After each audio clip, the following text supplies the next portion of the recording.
Hello, everyone, and welcome back to another episode of the Mic'd Up Savages. I'm here today with Murph, and yet again, the man, the myth, and the legend, Nick, is back in the house, joining the Mic'd Up Savages.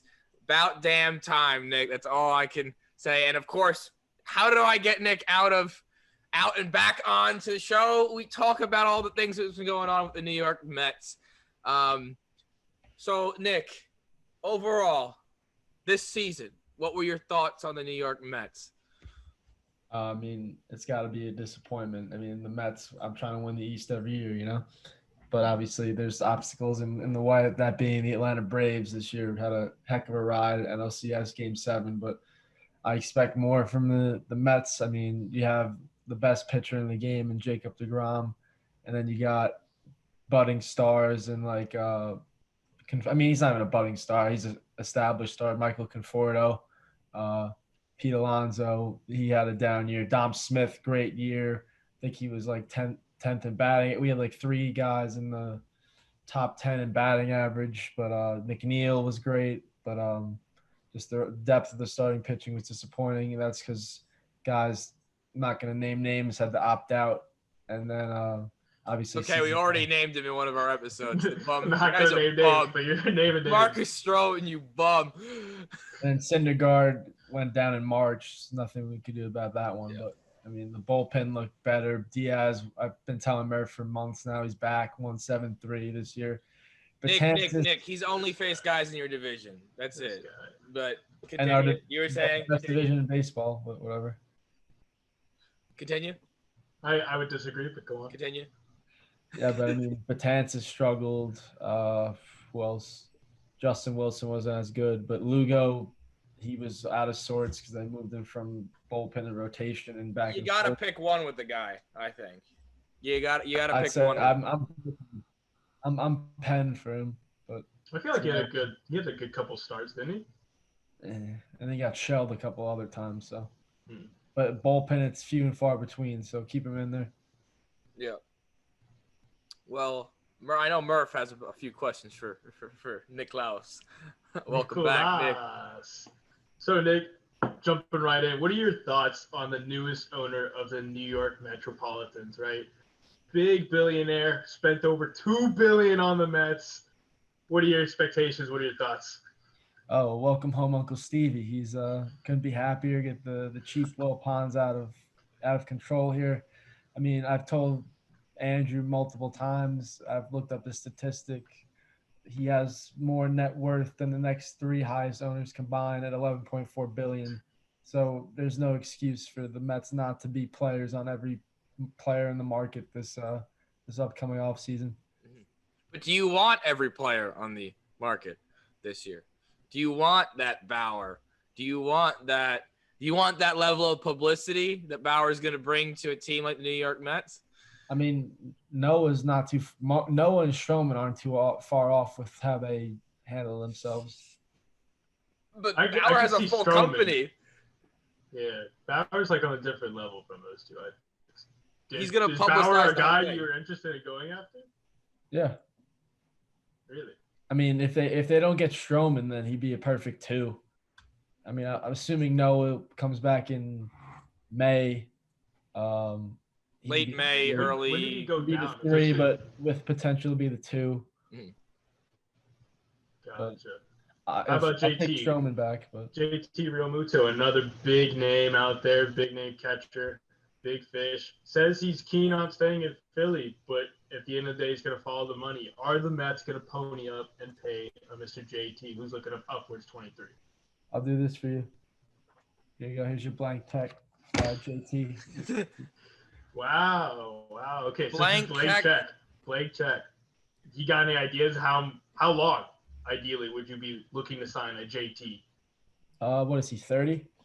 30 years old, looking for upwards of 23, and that's what's going to take to pry him away from the Phillies, I imagine. I'll do it, especially like I keep saying about Stevie. He's got the money. There's no excuse. Cashman will throw money at Tanaka he doesn't deserve. Nick. Hey. Playoff Tanaka was better than any of your playoff starters, okay? So, big guy over there, relax. This guy But taking I'm just saying, Nick. So when you sign a player and he doesn't pan out, I can now rip you to shreds the way that you say about how the Yankees sign way too many guys and then they don't perform to the level of their playing, their money wise. So I'm just saying it's fair game because I like we're recording this so it's documented. So Hey, but JT's worth it. He's arguably the best catcher in baseball right now. So Yachty's past his prime. So I would say there is no you guys were argument. talking to I feel Yachty. like- Did you see that? what? You see, you guys off like we're in. You guys were talking to Yadier Molina about potential signing. No, I'd rather Ramos over him at this stage in his career. Mm-hmm. Okay. That's true. I would definitely not want to bring an agent Yadier, who is a tough guy to deal with. I've heard. What do you think the Mets need in order to be competitive next year? Because it sounds like you're pretty happy with the offense, but what are we looking for really? What are the biggest needs? I mean, numbers don't lie. They were top 5 in OPS average. Shortened season. That's all I'll say. Against mostly division members. Shortened season. Well, I like the offense where it is. I mean, maybe an upgrade in left defensively, but the bats are there. Starting pitching first off needs to be fixed. Obviously, it's things out of our control. That we didn't have a 2 and 3 that we thought we'd have going into the year. David Peterson, pleasant surprise. He'll obviously have a spot in there, but by no means you're not bringing back a Porcello. You're not bringing back a Waka. That's a Brody Van Wagenen move that he's gone now. So, but the pen, I mean, Betances and Brad Brock both opted in. So hopefully they rebound. That Edwin back there. Hopefully they sign guys like a Bauer or whoever just to keep Lugo in the pen. And then Gazelman, Familia he wasn't as bad as he was in 19, but still. Really is reaching his end though. I think of his prime. He's still shaky. Yeah, I know, but did better than last year. Definitely.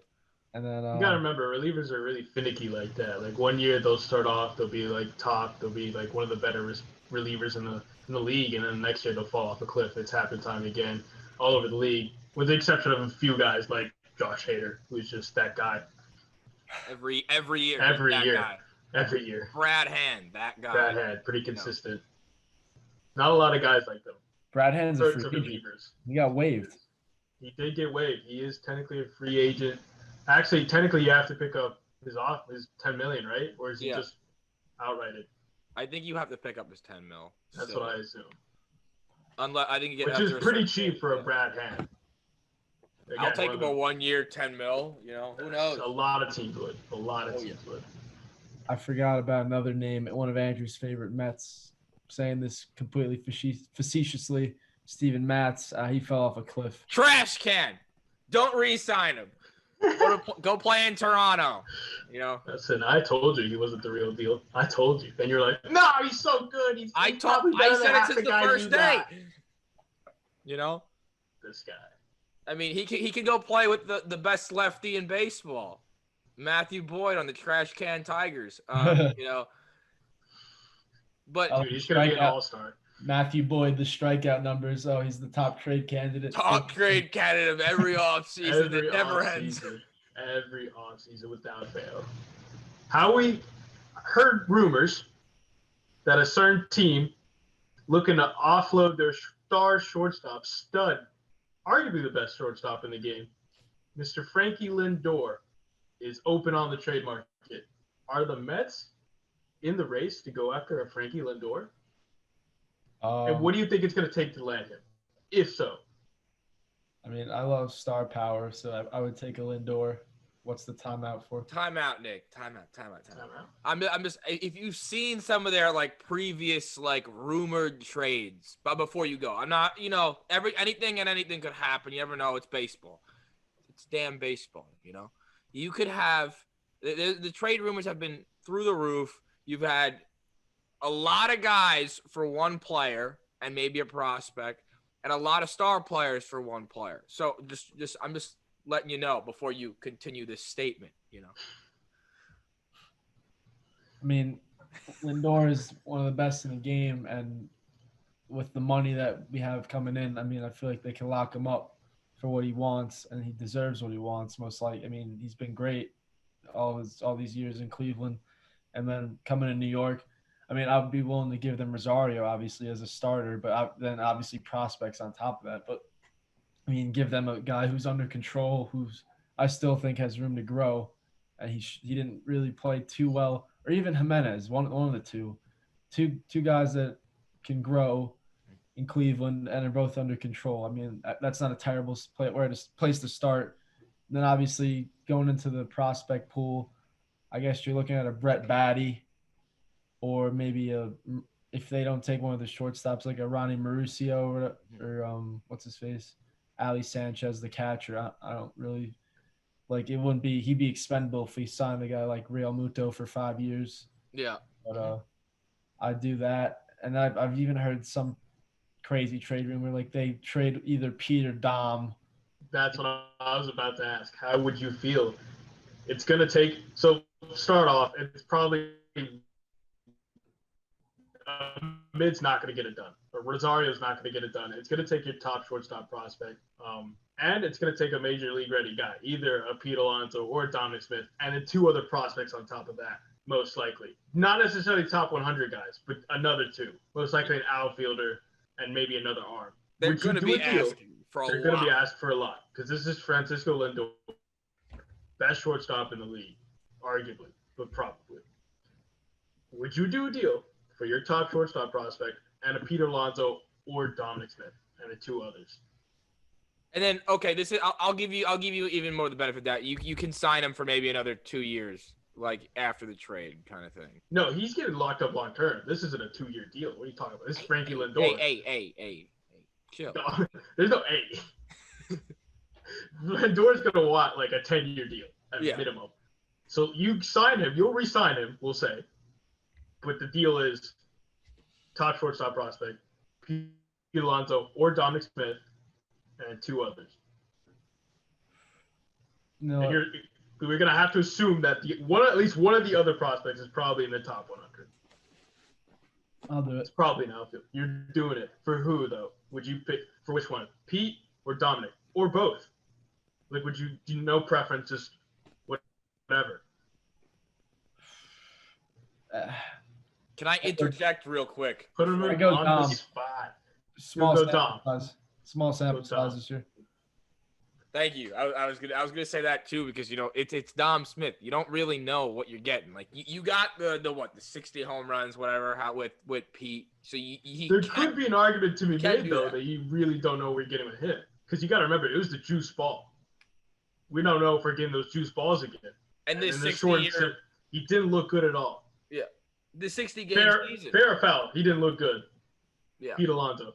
No, that was fair. He didn't look good. Still hit dingers, acting like he No. I'm not saying he's a bum by any means. I'm just saying maybe he's not that bona fide star that everyone thinks he is, right? He's a budding star, but are you guys willing to wait and make sure, or do you want to go out and get the for sure thing and shore up your shortstop position? I'd go and get him. I mean, you go and get him. He's got a track record that. I can respect it, dude. I can respect it. Because I'd rather you go after like a star, an already established major league star, than sit back. Because and the whole thing you said, Rosario and like an Ali Sanchez, like I don't think they don't want that. This is going to be like a high level star for two possible stars on the rise. It's more than likely going to take a top shortstop. So that's why I'm saying your top 100 prospect. What's his name again? Your shortstop? Mauricio, I can't. Yeah, he's definitely going to be in the deal. Like, there's no if, then, or buts about it. I don't think Rosario's that guy they're taking. I don't think they're seeing him and being like, yeah, we want him. Unless, I don't know, maybe they see some analytics there. They're not foaming at the mouth over Rosario. It's like to replace Francisco Lindor. I don't care if Ahmed Rosario is on any other team. They ain't foaming over the mouth. Yeah, but from what I'm hearing, it sounds like Indians are more inclined to do a deal with you guys. It's mainly because, of course, you guys are out of division and out of conference, right? You're in the NL. They don't have to deal with you until the very end anyways, so to speak. That's about all I got. What do you got, Andrew? Anything? It's just Nick, I want your take, on this, but it was a short season, a lot of free agents, sample size is small, you know. Are you willing? Again, you have the money to spend, but like you can go out and get guys, all you want. You can be signing the guys left and right, but you're gonna have small sample sizes of what a good season is when they're mostly playing in their own division for the most part of the year, unless they're like, of course, a playoff team or like they have an up and down coast to go to. So, do you care about that small sample size, or you're saying go out and get the big guns? I mean, the guy like Real Muto, you saw what he did the year before. Like he's done it year in and year out, so I have no problem with him. Bauer, you saw the good in the first half, and then it was abysmal with the second half. Mhm. But that being said, this first half, basically this year was a half, or not even like a quarter. It was more like a quarter, a third. A little bit more than quarter. a third, yeah. Third. But you saw how great he was. So I mean, it was 10 bad starts with the tribe or whatever it was, and then I don't know, maybe 15 good with. No, sorry, 10 bad with the Reds in the second half of last year, and like 15 probably Cy Young starts this year. Mhm. So I mean, and especially if he wants that 1 year deal, like rolling the dice on him, and then if it pays off, you just pony up again and get him. I don't see an issue with that.